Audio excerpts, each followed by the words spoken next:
Mga ka-DIY, welcome back to our YouTube channel. So for today, naalala nyo ba yung sabi ko nag-electrical ako dun sa apartment, kaya naging busy tayo at hindi ako nakapag-upload? Marami nga pala ang nagtatanong sa inyo, paano ko daw ba ginawa yung electrical wiring dun? So yung sa ilaw, madali lang naman, susuplayin natin. Pero ang gusto kong ituro sa inyo ay yung sa outlet, mga ka-DIY. Kasi maraming mali ang gumagawa, kagaya ng isang laundry shop. Nag-overload yung saksakan kasi mali yung connection na ginawa nung naglagay ng supply ng kuryente doon, mga ka-DIY. Siniris niya kasi. Dapat kasi kapag mag-outlet connection kayo, parallel ang gagawin natin, mga ka-DIY. Paano ba yung series? Diba halimbawa ito yung galing natin sa main. Example lang to ha. Ito yung galing sa main, sa Meralco. Tapos ito yung junction box natin, lalagyan natin ng outlet yan. Tapos ito naman papunta sa kabila pang outlet, mga ka-DIY. So pag series, ganito yung ginagawa. Isasalpak dyan yung supply. Balatan natin para mas makita nyo ng madali. Pero example lang naman to ha, ano yung pagkakaiba ng series tsaka parallel. So ito nga pala, wire stripper, baka wala pa kayo. Inko, baka naman no, todo promote na tayo sa inyo ha. Di pa kayo nagpaparamdam, di nila ginagalaw yung baso, mga ka-DIY. So ganyan, sinasaksak. Niliitan ko lang ha, pero may tamang haba yan. Sample lang to, mamaya ko ituturo yung tama. So ganyan. Tapos itong kabila, liitan lang natin kasi hindi pa naman tayo magsusuksok talaga. Pinapakita ko lang yung series. Ganyan yung ginagawa nila, mga ka-DIY. Ayan. Tapos merong jumper. May jumper. Lagyan natin yung jumper para makita nyo yung totoo. So ito yung series na ginagawa nila. So wire stripper. I-adjust. Ayan.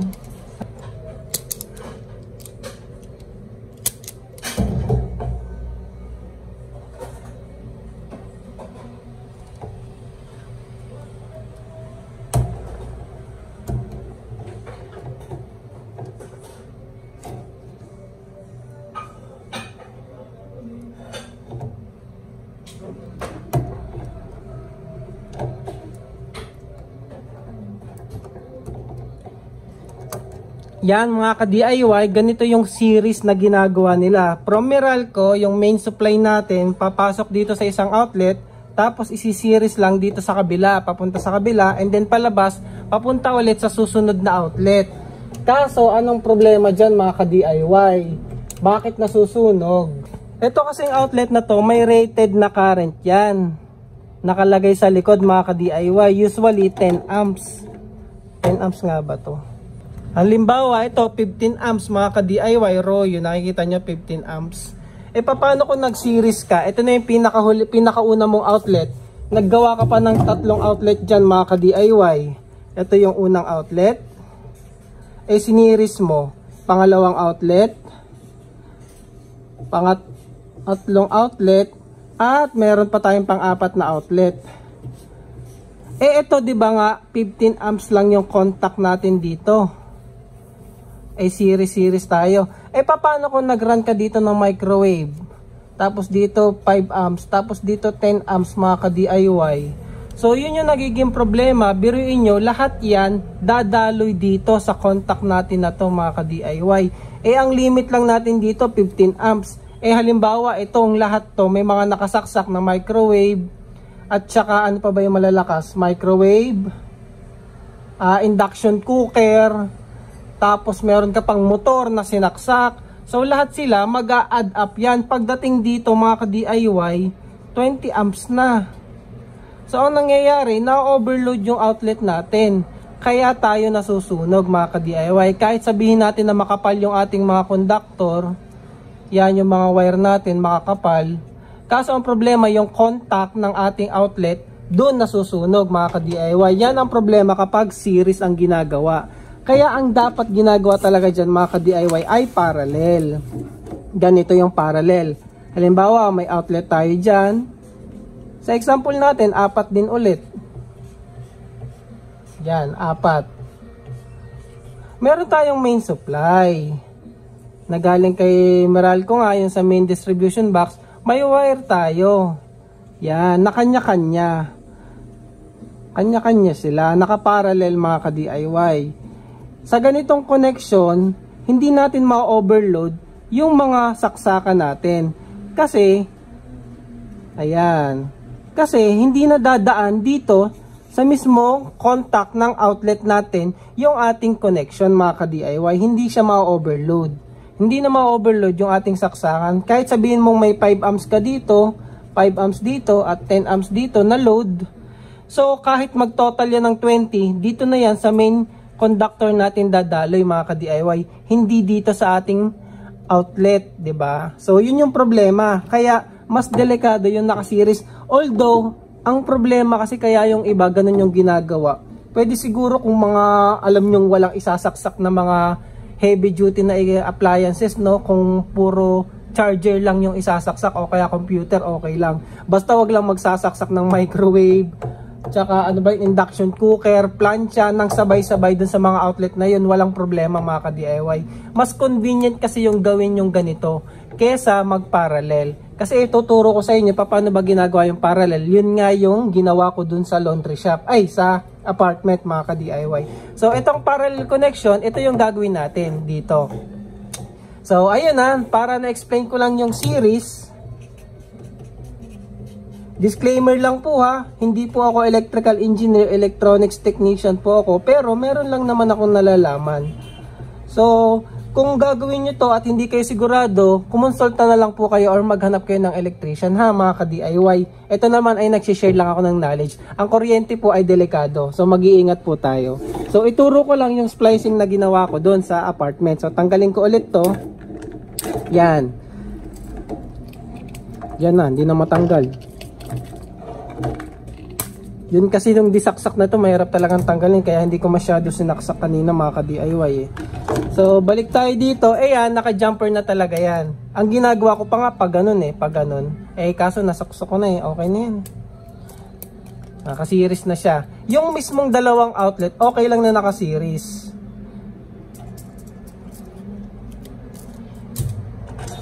Ngayon, putulin natin at ulitin natin mga ka-DIY. Ipakita ko sa inyo.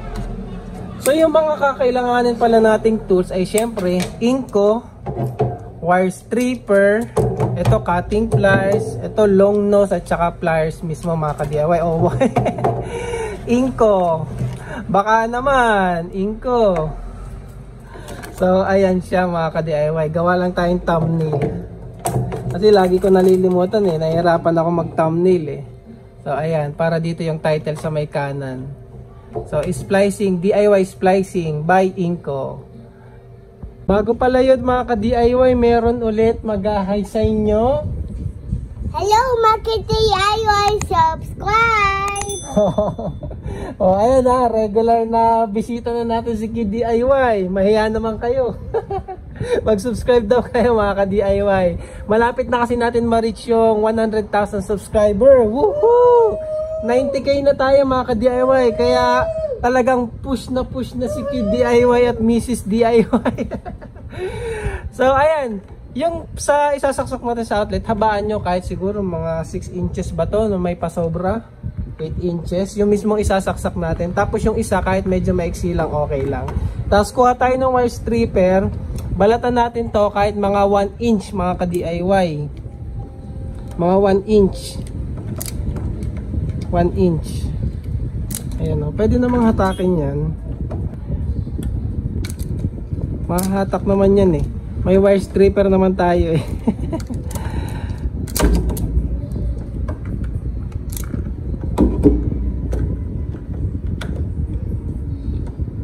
Mahirap din siya no kapag gumagalaw. Yung sa pader kasi hindi gumagalaw yung junction box mga ka-DIY eh.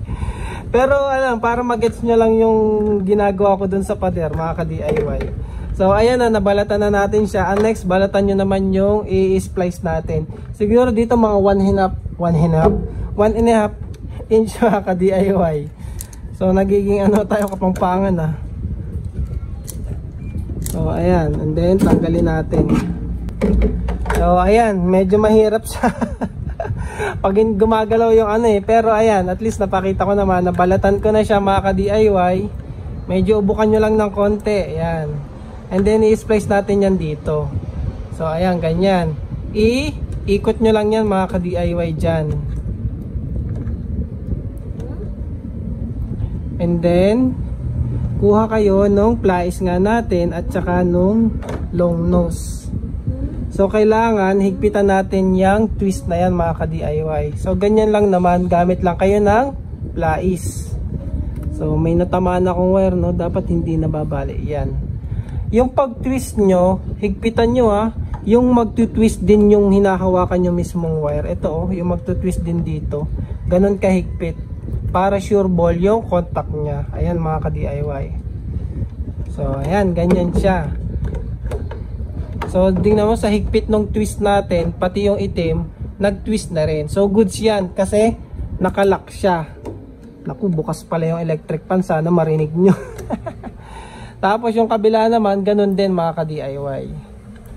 So kamay muna. And then ipitin natin dito. And then saka natin iti-twist. Mas maganda yung meron talaga kayong plies na malaki, no? Kasi nung una ginamit ko maliit lang. Nagpaltos-paltos yung kamay ko mga ka-DIY. And then iti-twist natin. Ayun, higpitan nyo. Hanggang sa mag-twist din yung itim. Pero wag naman sobra na magkakaputol-putol na yung wire natin. So ayan. Yan. Pag nag-twist na yung itim, parang pinakalock na natin yan mga ka-DIY eh. So yan, nakaparallel na tayo. Next naman, kailangan nyo yung good quality na electrical tape. So ilalagay ko na lang to. Itong brand ay Nito, made in Taiwan. Ang ganda niya mga ka-DIY eh, compared dun sa mga regular na electrical tape. So nabili ko lang din naman to sa Shopee. So ayan, huwag nyong titipirin sa electrical tape mga ka-DIY. Tadtarin nyo ng tape. Hindi ko alam yung standard na kapal, pero ako kasi dinadamihan ko talaga para sure ball, kasi pang matagalan na kasi yan eh, hindi nagagalawin yan mga ka-DIY. So twist na yan dyan, ilock nyo din, banatin nyo ng konti para naglalak din yung mismong electrical tape. So ayan o, diba? Pero ito sample lang naman, pero sa actual mas dadamihan ko pa yung tape mga ka-DIY. Ayan o. Tapos yung kabila naman, huwag kayong magtitipid sa electrical tape ha, pag sa totoong buhay. Ito ay sample lang. Yun nga palang ginawa ko na yun ay electrical lang 4 na unit. Meron pang 2 ongoing sa taas. So meron pa ulit tayong part 2.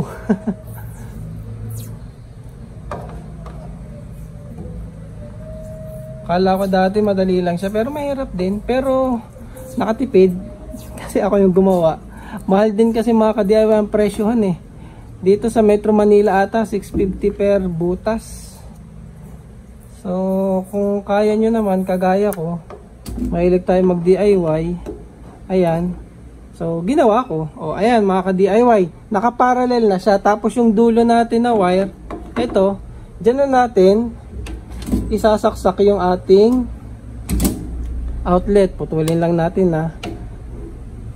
Tapos yung haba ng balat niyan mga ka-DIY, sabi ko nga dito may sukatan. Ayan no, yung gitna na yan yung sukatan. So ganyan kahaba dapat yung balat natin.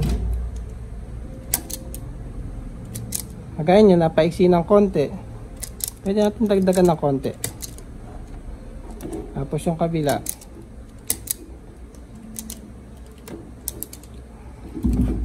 ayan. Tapos sukatin nyo, ayan mahaba, bawasan ko na lang. Pero ako tinatansya-tansya ko na lang din eh.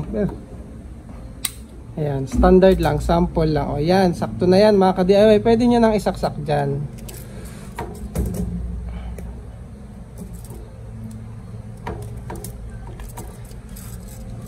Yan, tapos ang ginagawa ko, magkabilaan mga ka-DIY. O ayan o. So ganyan, ganyan na siya. So goods. Tapos ipapasok nyo na yan dyan. Siyempre ibabali nyo na yung extra wire. Bakit tayo naglalagay ng allowance? Para kasi nagka-problema at mag-splice ulit tayo, meron pa tayong extra wire mga ka-DIY. Tatanggalin natin to. Ayan. Tapos itutornilyo na natin yan mga ka-DIY. So ayan mga ka-DIY, tapos na natin ilagay yung tornilyo. So ayos na yung ating outlet splicing. Pwede nyo nang takpan. So goods. Meron ka ng outlet na nakaparallel mga ka-DIY. So yun na, pag hindi kayo confident sa gagawin nyo at alanganin, humanap tayo ng professional mga ka-DIY. Ito ay sharing lang naman para lang aware kayo. Halimbawa, nagpagawa kayo, silipin nyo lang paano yung ginagawa ng electrician nyo, kung parallel ba o series. Ipaparallel nyo na kapag series yung ginagawa niya mga ka-DIY. Medyo mas matrabaho lang konti sa kanila yon, pero mas safe yon para sa atin. So yun lang para sa video na to mga ka-DIY. Check nyo na lang yung YouTube Shopping kung interested kayong bilhin to. Ito at ito. Isang set kasi itong tatlo na to mga ka-DIY. Ito separate tong ating wire stripper. Ayan. So ayan lang mga ka-DIY para sa video na to. Maraming salamat and thank you for watching.